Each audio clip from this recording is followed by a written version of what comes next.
دوستو، کچھ دن پہلے ایک عربی پوسٹ پڑھی جو کہ آج کل کے مسلمانوں کا ایک خلاصہ اس نے بیان کر دیا، امت مسلمہ کا حال اور بدحالی کے سبب بیان کر دیا، بلکہ پورے مسلمانوں کا زوال کی ایک مین وجہ بھی لکھ دی۔ اس میں آپ عالم اسلام کے زوال کی کہانی بھی لکھ سکتے ہیں اس کو، اور اپنے وطن عزیز پاکستان کی تباہی کے اسباب اور ذمہ دار وہ بھی آپ وہ کر سکتے ہیں۔ تو ہے کیا، کس چیز سے سب سے زیادہ نقصان کیا جا رہا ہے، کاٹا جا رہا ہے عالم اسلام کو، مسلمانوں کو، خصوصاً ہمارے وطن عزیز پاکستان کو؟ لیکن ایک عربی پوسٹ کہ ایک اسرائیلی آرمی کی وہ ہے، اہلکار ہے عورت، اس کا نام میریا شالوم ہے۔ وہ ڈیوٹی سے واپس گھر آتی ہے، وردی تبدیل کر کے ایک ناشتہ واشتہ کھانا وانا کھا کے گلاس ایک شراب کا نکالتی ہے اور پیتی ہے۔ شراب کا گلاس نکال کے اس نے اپنا اکاؤنٹ بنا رکھا تھا سوشل میڈیا پر ام المومنین نام سے، اور تھا کیا، میریا شالوم نام اس کا یہ تھا، تھی اسرائیلی آرمی کی، وہ اہلکار تھی۔ تو اس نے لکھا، ابھی شراب پی کے لکھ دیا، اکاؤنٹ بنایا وہ ام المومنین کے نام سے۔ میرے عزیزو، تباہی کی وجہ دیکھیں، ہم تباہ کہاں ہو رہے ہیں، ہم برباد کہاں سے ہو رہے ہیں؟ ہم ایک دوسرے کو کاٹ رہے ہیں تو وجہ کیا ہے؟ ہم ایک دوسرے کو کافر قرار دیتے ہیں تو وجہ کیا ہے؟ ہم ایک دوسرے سے نفرت کرتے ہیں تو وجہ کیا ہے؟ ہم ایک دوسرے کو اور اپنے وطن عزیز کو نقصان پہنچاتے ہیں، عالم اسلام کو نقصان پہنچاتے ہیں۔ اس کے پیچھے سبب کیا ہے، وجہ کیا ہے؟ زوال کی، تباہی کی، بربادی کی، یہ وجہ کیا ہے؟ مین وجہ اس کو سمجھ میں آ جائے گی میرے عزیزو، کہ ہم اپنے وطن عزیز کا خیال نہیں کرتے، امت مسلمہ کا خیال نہیں کرتے، عالم اسلام کا خیال نہیں کرتے، پورے مسلمانوں کا خیال نہیں کرتے۔ تباہی کے ذمہ دار ہم ہیں جو لگے ہوئے ہیں۔ شراب کا گلاس پیا اور اس نے اکاؤنٹ میں جو ام المومنین کے نام سے لکھا، شالوم نے لکھا کہ خلافت کے حقدار کیا حضرت فاروق اعظم رضی اللہ عنہ تھے یا حضرت علی رضی اللہ عنہ تھے؟ بس سوال نشان کر کے مارکیٹ میں پھینک دیا سوشل میڈیا پر۔ لیکن اس اکاؤنٹ کے بعد دوسرا گلاس بھرا شراب کا، اور جو ان کا چھوٹا سا پیالہ نما ہوتا ہے شراب کا، اللہ ہمیں محفوظ فرمائے ایسی حرام چیز سے، نام سننے کو نام کو دے، توفیق نہ دے اللہ زندگی بھر کے لیے، محفوظ فرمائے ہر مسلمان کو۔ تو کمنٹ کے انتظار میں بیٹھ گئی۔ اب سب سے پہلے اس کمنٹ پر عراقی نوجوان آیا، حذیفہ نام کا، اس نے کہا نعوذ باللہ یہ تو غاصب تھا، حضرت فاروق غاصب تھے، حقدار تو حضرت علی تھے۔ اس کے جواب فوری عبد الرحمن نامی نوجوان سعودی عرب اس نے دیا، اور رافضی کیا کہہ رہے ہو، وہ حقدار تھے اور یہ ایسی ایسی تھی۔ اچھا، ادھر سے مصر کے نوجوان نے وہ کیا اسی اکاؤنٹ پہ، اس نے جواب دیا کہ میں حقدار ہوں، کہ میں جواب دوں، میں نوجوان ہوں، میرا حق پہنچتا ہے، میں دین کا دفاع کروں، میں شریعت کا دفاع کروں، میں امت محمد صلی اللہ علیہ وسلم کا حق ادا کروں، میرا حق ہے۔ تو اس نے وہ لکھا، ٹویٹ کیا، یا شیعہ ہو فلاں ہو فلاں، یہ اسی طرح بالکل وہ ہے، اسی طرح کی ٹویٹ ہے، عربی پوسٹ ہے۔ تو ایک گالیوں کا سلسلہ شروع ہوا، کہنے لگے اس نے اپنا وہ کیا، چادر اوڑھی، لمبی تان کر سو گئی، اور آرام سے غفلت کی نیند گھوڑے گدھے بیچ کر سو گئی، اور ادھر پوری مسلم امہ، ان کے نوجوان خون خرابے میں تباہی مچا چکے تھے جب یہ بیدار ہوئی۔ تو میرے عزیزو، تجربہ کر کے دیکھ لیں کہ وطن عزیز میں ہماری دینی جماعتیں ایک دوسرے کے خلاف کیوں یہ پوسٹیں کون کرتا ہے؟ کیا یہ ممکن ہے حضرت اقدس مولانا فضل الرحمان صاحب مولانا تاج جمیل صاحب کے خلاف ہوں؟ کیا یہ ممکن ہے؟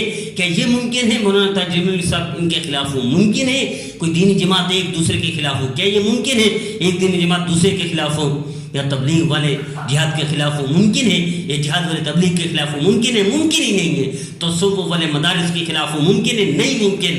مدارس والے تصوف کے خلاف ہو؟ ممکن ہے؟ نہیں ممکن۔ سپاہ صحابہ اسی طرح خلاف ہو جمعیت کے، یہ جمعیت اسلام جماعت اسلامی کے یہ ان کے ممکن ہی نہیں ہے. اسی طرح عربی عجمی کے خلاف ممکن نہیں ہے. مشرق کے مسلمان مغرب کے مسلمانوں کے خلاف ممکن ہی نہیں ہے. گورے کالے لوگوں کے خلاف مسلمان ممکن نہیں ہے. غریب امیر کے خلاف مسلمان ممکن ہی نہیں ہے. امت محمد تو ایک بہن بھائیوں کی طرح تھی, ایک ماں باپ کی اولاد کی طرح تھی, ایک نبی کی امت تھی, ایک رب کے بندے تھے. یہ نفرتیں یہاں سے پیدا کی جا رہی ہیں. میرا عزیزو, اللہ کی رضا کے لیے سمجھے اس کو. یہ لڑائی جو ہمارے وطن عزیز میں ہو رہی ہے, عالم اسلام کے ہر ملک میں ہو رہی ہے, خصوصاً ایشیا کے ممالک میں سب سے زیادہ تباہی کی وجہ یہ ہے ہم آپس میں بیوقوف اور احمق بن کر لڑ رہے ہوتے ہیں. لڑانے کی وجہ کہیں اور ہوتی ہے.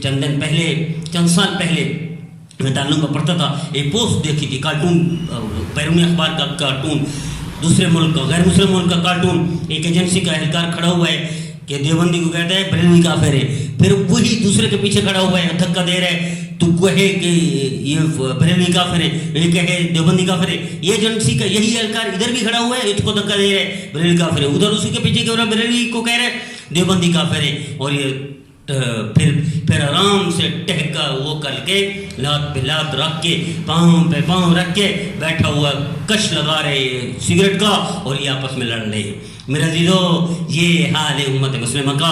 ہم روئیں تو کس کے آگے روئیں, فریاد کریں تو کہاں کریں کہ ہمارے دین کا درد رکھنے والے بھی آپس میں گالیاں دیں. تو یہ پوسٹیں کہیں اور چل رہی ہوتی ہیں, اختلاف کہیں اور سے پیدا کیا جا رہا ہوتے ہیں, نفرتیں کہیں اور سے پیدا کی جا رہی ہوتی ہیں, اور شکار ہم ہو رہے ہوتے ہیں. جال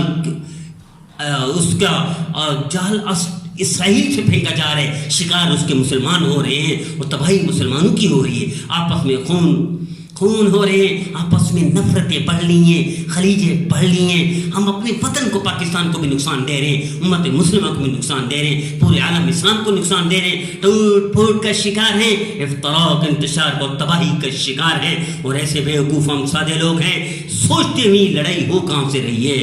تو میرا عزیزو, اللہ کی رضا کے لیے دین کہتا ہے تحقیق کرو کہ کس نے بات کی. اگر یہ تحقیق کریں, میں وطن عزیز کی بات کر رہا ہوں, پھر ہر اسلامی ملک اپنے اوپر لاگو کر لے.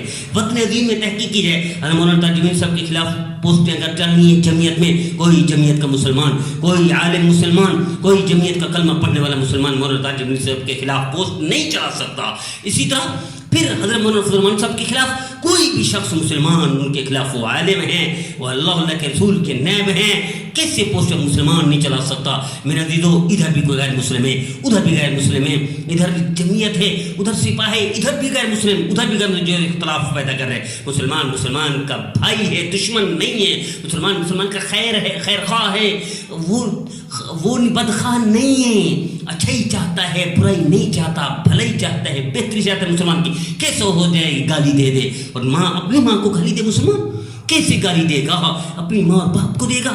ایک ہی باپ کی اولاد ہیں آدم کی, ایک نبی کی امتی ہیں. کیوں نفرتیں دیواریں ہیں, کیوں خون کے انبار لگا دیے گئے. میرے عزیزو, اللہ کی رضا کے لیے میں ہاتھ جوڑ کر التجا کرتا ہوں, آئیے ٹھنڈے دل سے سوچئے کہ جہاں ایک دوسرے کو فتوے ہم دیتے ہیں, جہاں ایک دوسرے کو کافر قرار دیتے ہیں, جہاں ایک دوسرے کی نفرت کے مینار کھڑے کر دیتے ہیں, وہاں کہیں نہ کہیں پیچھے کوئی اور ڈانڈے کہیں اور سے مل رہے ہوتے ہیں. یہ دراڑیں کہیں اور سے پڑ گئی ہیں, یہ دیواریں ہماری ٹوٹی ہیں, کہیں اور سے اس کے ڈانڈے ہیں. اللہ کی رضا کے لیے مسلمان کے خلاف نہ ہو, نفرت نہ کرو, گالیاں نہ دو, کسی عالم کو برا نہ کہو, کسی مسلمان سے نفرت نہ کرو. وہ اصل وجہ ڈھونڈو جہاں سے ہم لڑ رہے ہیں, اس کی بنیاد کیا ہے. مجھے امید ہے اگر ہم مسلمان بیٹھ کر غور کریں گے تو ساری دنیا کے مسلمان ایک ماں باپ کی اولاد ہیں, ایک نبی کی امت یہ کیسے لڑیں گے, اسی دن صلح ہو جائے گی, اسی دن ہمارا ملک پاکستان بھی ترقی کرے گا. پورے عالم اسلام اکٹھا ہو کر بہن بھائیوں کی طرح یکجان ہو کر پوری دنیا میں نمایاں مقام